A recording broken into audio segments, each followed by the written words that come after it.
भाई हमारे साथ धोखा हो गया, हमें पता ही नहीं था ट्रेन टिकट में हमने कैटरिंग भी बुक कर रखी है और हमें पता नहीं था, हम तो घर से पराठे ला रहे थे।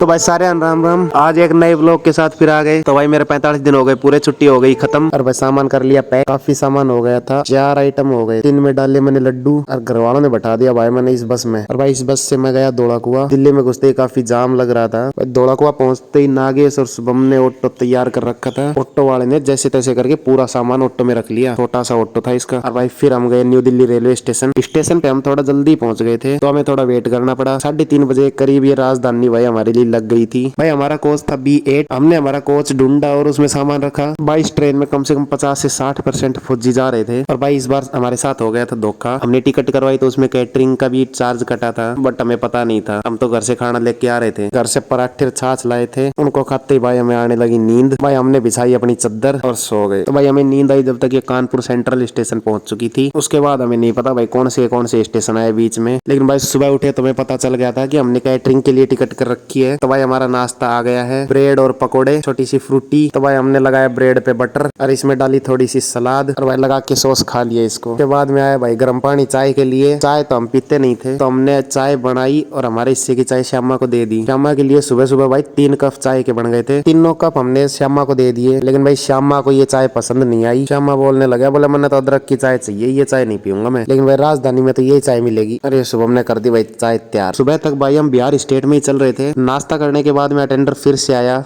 खाने के पूछने के लिए। तो भाई हमारा शाम का जो मिस हुआ था ना, वो हमने बोला कि भाई हमें अब डबल देगा तू, वसूल तो हम करके रहेंगे। और भाई ये मान गया। फिर इस सफर में भाई बहुत नदियां आई और आप बाहर के नजारे का आनंद उठा सकते हैं। और भाई खाना आना था उससे पहले हम पश्चिम बंगाल की सीमा में घुस गए थे। तो ये पश्चिम बंगाल का पहला रेलवे स्टेशन था, जो था डालखोला रेलवे स्टेशन। तो भाई पश्चिम बंगाल में अलग ही खेती देखने ने मिली, पता नहीं कौन सी खेती है ये, इसमें ऊपर से कटाई कर रखी है इन्होंने बराबर। भाई किसी ने बेरा हो तो बता देना। और भाई फिर आ गया हमारा खाना। हमने मंगवाया तो वेज था, मन ने वो नॉन वेज दे गया। मैं कहा चल कोई नहीं, नॉन वेज खा लेंगे आज। तो भाई वेज में 2 पराठे, पनीर की सब्जी, दाल चावल और दही। खाना खाने के बाद में भाई आ गई आइसक्रीम। तो हमने खाई आइसक्रीम। भाई पहले से पैसे दे रखे थे ना, तो मुंह लाग रहा था कि जैसे फ्री में खाना आ रहे हो। चाय हो या आइसक्रीम, ठंड में भी आइसक्रीम नहीं छोड़ी हमने। खाना खाया इतने में एक और नदी आ गई। भाई काफी बड़ी बड़ी नदी है ये, लेकिन पानी इनमें भी नहीं है। भाई हमारे पास कुछ काम तो था नहीं, तो हमने किया कैमरा ऑफ और सो गए। आए हम थोड़ी देर सो लेते हैं, आप इतने बाहर का आनंद लीजिए। और जब नींद खुली तो हम असम बॉर्डर पे पहुंचने वाले थे। तो भाई असम का पहला स्टेशन आ गया था श्री रामपुर रेलवे स्टेशन। भाई खाना खा के सोए थे, उठते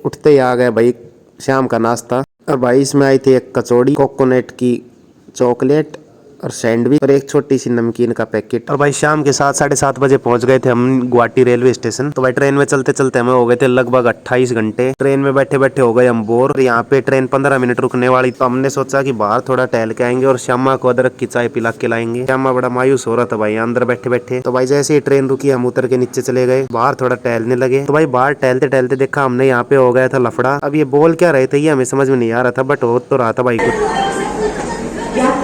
1-3-1-2-6 बाद में पता चला भाई ये एक आदमी है, इसकी 2 वाइफ हैं, ये आपस में लड़ रही थी। और गुवाहाटी से निकलते ही हमारे लिए आ गया था डिनर। और भाई इस बार हम डिनर करने के बाद में नहीं सोए थे, क्योंकि पता चले कहीं दीमापुर पीछे ही निकल गए और हम निकल गए आगे। तो भाई जैसे ही हम दीमापुर रेलवे स्टेशन पहुंचे, हमारा दोस्त अमित आ गया था हमें पिकअप करने। और बाहर भाई सरकारी बस खड़ी थी, तो उसमें रखा हमने हमारा सामान। और भाई कैंप के लिए हो गए हम रवाना। भाई ये आ गया हमारा एंट्री गेट और हमारे बैरक के बाहर में पहुंच गई बस। और हमने उतारा भाई हमारा सामान। ये खड़ा भाई श्यामा, दीपचंद, शुभम, अमित और नागे सभी अपना सामान उतार रहे हैं। तो भाई रात काफी हो गई थी, हमने फटाफट हमारा सामान बैरक में रखा और सो गए। तो भाई आज का व्लॉग हम यहीं खत्म करते हैं। तो भाई हमने राजस्थान से और नागालैंड तक का सफर काफी एंजॉय किया, बीच बीच में काफी बोरिंग भी रहा। तो भाई आपको हमारा वीडियो कैसा लगा कमेंट करके जरूर बताएं। हमारे वीडियोस को भाई लाइक करें, चैनल को सब्सक्राइब